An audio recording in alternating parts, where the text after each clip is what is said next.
नमस्कार। आज हमारे पास जो स्रोत हैं वो हमें आस्तिक और नास्तिक विचारधाराओं की दुनिया में ले जाते हैं और हमारा मिशन है इन गहरे विचारों की परतों को खोलना और उन्हें समझना। बिल्कुल। और देखिए, चर्चा शुरू करने से पहले ही एक बहुत बड़ी गलतफहमी को दूर करना जरूरी है। कौन सी? जब हम भारतीय दर्शन में आस्तिक और नास्तिक शब्द सुनते हैं तो हमारे दिमाग में क्या आता है?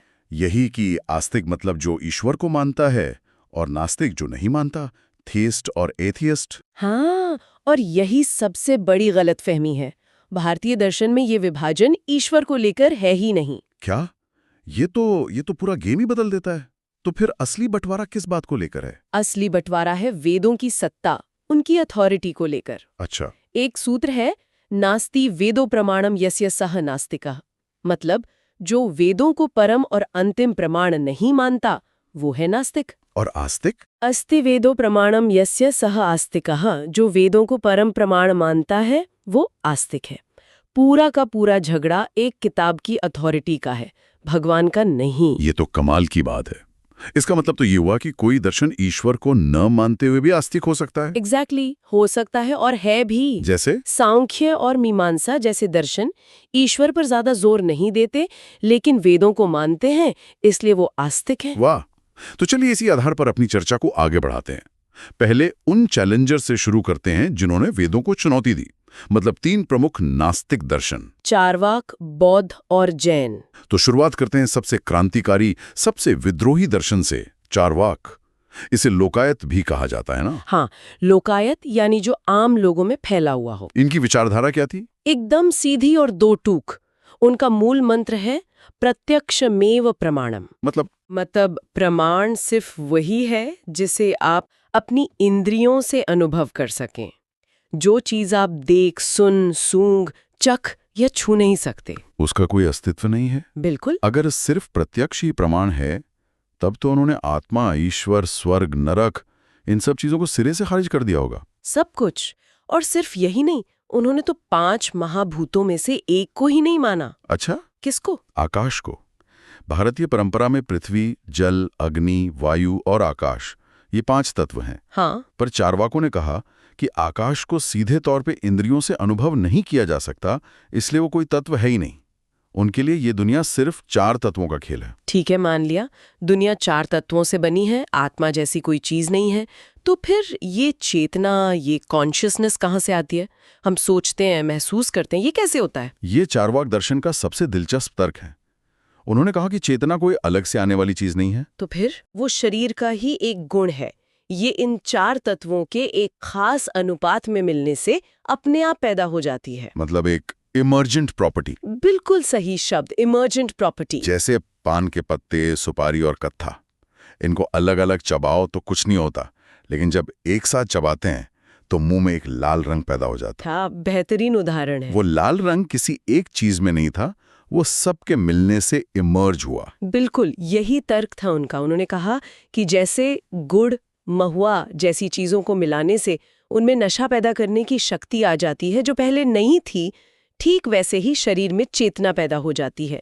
और जैसे ही शरीर मरता है, चेतना भी खत्म, कहानी खत्म। कहानी खत्म। न कोई आत्मा, न पुनर्जन्म, न कर्मों का कोई हिसाब। और शायद इसीलिए उनकी जीने की फिलॉसफी भी एकदम अलग थी।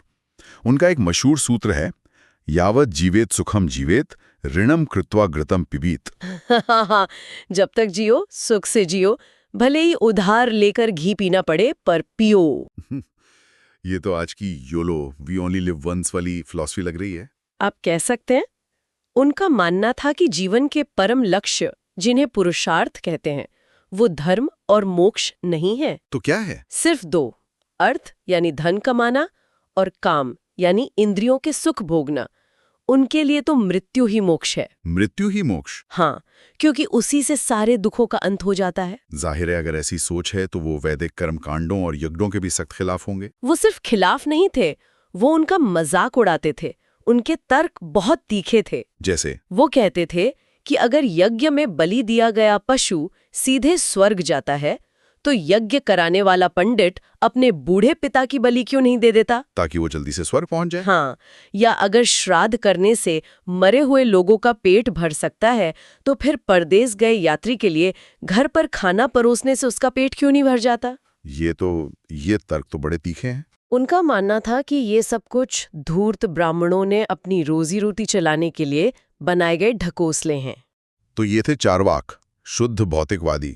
लेकिन वेदों को चुनौती देने वाले सभी दर्शन चार्वाक जैसे नहीं थे, है ना? नहीं, बिल्कुल नहीं। ये बहुत जरूरी बात है।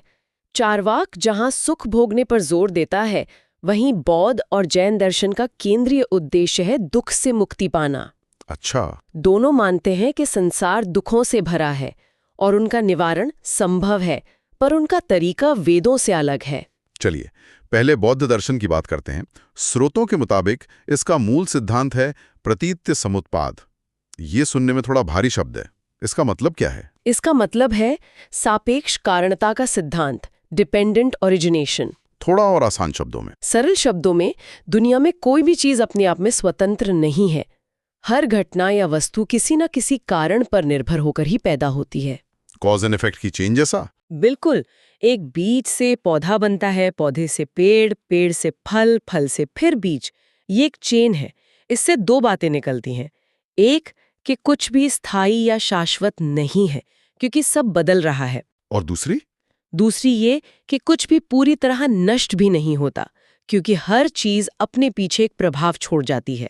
तो ये एक तरह का मध्यम मार्ग हुआ? हाँ, और इसी थ्योरी पर उनके 4 आर्य सत्य और अष्टांगिक मार्ग टिके हुए हैं, जो दुख से मुक्ति का एक प्रैक्टिकल रोड मैप देते हैं। ठीक है, अब आते हैं जैन दर्शन पर। इसका एक बहुत ही अनूठा सिद्धांत है, अनेकांतवाद।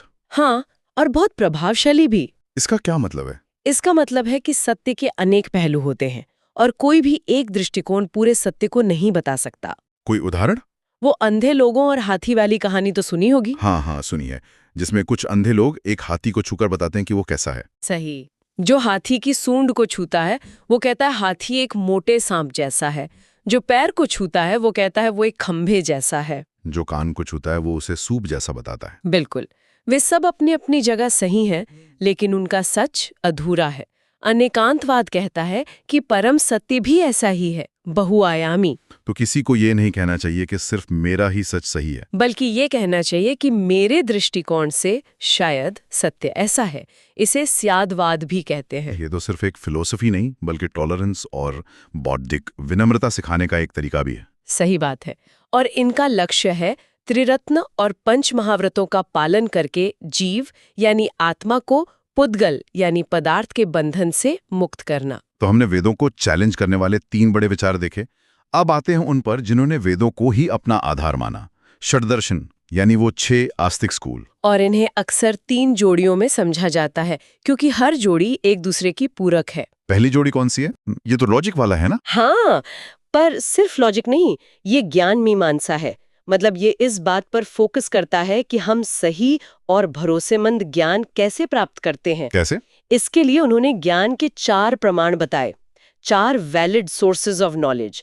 पहला है प्रत्यक्ष, जो हम अपनी इंद्रियों से जानते हैं। ठीक है। दूसरा है अनुमान, जैसे धुआं देखकर आग का अंदाजा लगाना। तीसरा है उपमान, यानी तुलना, जैसे किसी को बताना कि नील गाय गाय जैसा दिखने वाला एक जानवर है। और चौथा है शब्द, यानी किसी भरोसेमंद सोर्स जैसे वेद या किसी एक्सपर्ट की बात को मानना। और इसकी जोड़ीदार वैशेषिक दर्शन। अगर न्याय कैसे जाने पर फोकस करता है, तो वैशेषिक क्या जाने पर। वैशेषिक दर्शन परमाणुवाद की स्थापना करता है। परमाणुवाद, एटमिज्म। दुनिया की हर चीज को उसके सबसे छोटे अविभाज्य हिस्से तक तोड़ा जा सकता है, जिसे उन्होंने परमाणु कहा, बिना किसी माइक्रोस्कोप के। ये तो जबरदस्त बात है। ये एक जबरदस्त इंटेलेक्चुअल लीप था। तो ये हो गई पहली जोड़ी, लॉजिक और फिजिक्स जैसी। अब अगली जोड़ी सांख्य और योग। ये जोड़ी ब्रह्मांड की एक ग्रैंड थ्योरी और उसे अनुभव करने के प्रैक्टिकल तरीके से जुड़ी है। हाँ। सांख्य दर्शन भारत का सबसे प्राचीन दर्शन माना जाता है। और ये क्या कहता है? ये दुनिया को 2 मूल तत्वों का खेल मानता है। एक है पुरुष, जो कि शुद्ध चेतना है, पैसिव है, सिर्फ देखता है। और दूसरी है प्रकृति, जो कि जड़ पदार्थ या ऊर्जा है, एक्टिव है। पुरुष और प्रकृति, इसे समझने का कोई आसान तरीका? एक अच्छी एनालॉजी है सिनेमा हॉल की। हाँ। मान लीजिए पुरुष एक दर्शक है जो सिनेमा हॉल में बैठा है। हाँ। और प्रकृति वो फिल्म है जो पर्दे पर चल रही है। अच्छा, दर्शक यानी पुरुष सिर्फ देखता है, वो फिल्म में हिस्सा नहीं लेता, लेकिन वो फिल्म से इतना जुड़ जाता है कि उसे पर्दे पर हो रहा दुख सुख अपना लगने लगता है। और मोक्ष क्या है? मोक्ष तब मिलता है जब पुरुष को ये ज्ञान हो जाता है कि मैं सिर्फ देखने वाला हूँ, ये फिल्म मेरा हिस्सा नहीं है। वाह! तो फिर योग क्या है? क्या वो उस दर्शक को सिनेमा हॉल से बाहर निकालने का तरीका है? बिल्कुल सही पकड़ा। इससे बेहतर एनालॉजी नहीं हो सकती। योग दर्शन सांख्य का प्रैक्टिकल रूप है। पतंजलि का योग सूत्र मोक्ष तक पहुंचने का एक स्टेप बाय स्टेप गाइड देता है। योगश्चित्त वृत्ति निरोधः। हाँ, यानी योग मन में उठने वाली तरंगों को शांत करना है। जब मन शांत हो जाता है तब पुरुष अपने असली स्वरूप को पहचान पाता है। और अब आते हैं आखिरी जोड़ी पर, मीमांसा और वेदांत। ये दोनों सीधे सीधे वेदों की व्याख्या से जुड़े हैं। हाँ, इन्हें पूर्व मीमांसा और उत्तर मीमांसा भी कहते हैं। पूर्व मीमांसा का पूरा फोकस वेदों के कर्म कांड वाले हिस्से पर है। मतलब यज्ञ कैसे करना है, कौन से मंत्र पढ़ने हैं, किस रिचुअल का क्या फल मिलेगा। बहुत प्रैक्टिकल दर्शन है। हाँ, और उत्तर मीमांसा यानी वेदांत, उसका संबंध वेदों के ज्ञान वाले हिस्से यानी उपनिषदों से है। उपनिषदों को ही वेदों का सार कहते हैं, है ना? बिल्कुल। और वेदांत भारतीय अध्यात्म के सबसे गहरे सवालों से जूझता है। ब्रह्म यानी एब्सोल्यूट रियलिटी क्या है, आत्मा यानी इंडिविजुअल सेल्फ क्या है, और इन दोनों के बीच रिश्ता क्या है। और इसी एक सवाल के जवाब में अलग-अलग स्कूल बन गए, जैसे शंकराचार्य का अद्वैतवाद। सही। इसी एक सवाल पर कि ब्रह्म और आत्मा का रिश्ता क्या है, 3 बड़े विचार सामने आए। एक शंकराचार्य का अद्वैतवाद, जो कहता है कि ब्रह्म सत्यम जगन मिथ्या। जीवो ब्रह्मेव नापरः, मतलब ब्रह्म ही एकमात्र सत्य है, ये दुनिया एक भ्रम है।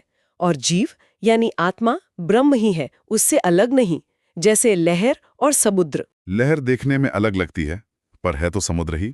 बिल्कुल। फिर दूसरा है रामानुजाचार्य का विशिष्टाद्वैतवाद। वो कहते हैं कि आत्मा और जगत दोनों ब्रह्म के ही हिस्से हैं, पर उनकी अपनी अलग पहचान भी है। और तीसरा मध्वाचार्य का द्वैतवाद, जो कहता है कि आत्मा, ईश्वर और जगत ये तीनों हमेशा से अलग-अलग और सत्य हैं। तो हमने भारतीय दर्शन की एक संक्षिप्त लेकिन गहरी यात्रा की। चारवाक के भौतिकवाद से लेकर वेदांत के अध्यात्मवाद तक विचारों का इतना बड़ा स्पेक्ट्रम है। और इन सभी मतभेदों के बावजूद एक बात सब में समान है। क्या? सत्य की खोज और दुख के कारणों को समझने का एक गहरा प्रयास। मुक्ति का लक्ष्य लगभग सभी का है, भले ही उस मुक्ति के रास्ते और उसकी परिभाषाएं बिल्कुल अलग क्यों ना हो। स्रोतों में एक बहुत दिलचस्प बात कही गई है, वो ये कि चारवाक दर्शन असल में हर इंसान की सहज प्रवृत्ति है। हम सब अपने रोजमर्रा के जीवन में जाने अनजाने इसी दर्शन को अपनाते हैं। सुख की तलाश करते हैं और दुख से बचते हैं। इंद्रियों के सुख हमें खींचते हैं। ये एक बहुत गहरी बात है और सोचने पे मजबूर करती है। क्या हम सब अपने व्यवहार में, अपने एक्शंस में चारवाक हैं, भले ही अपने सिद्धांतों में हम वेदांती या बौद्ध हों? ये एक ऐसा सवाल है जिस पर हर कोई अपने जीवन के संदर्भ में विचार कर सकता है।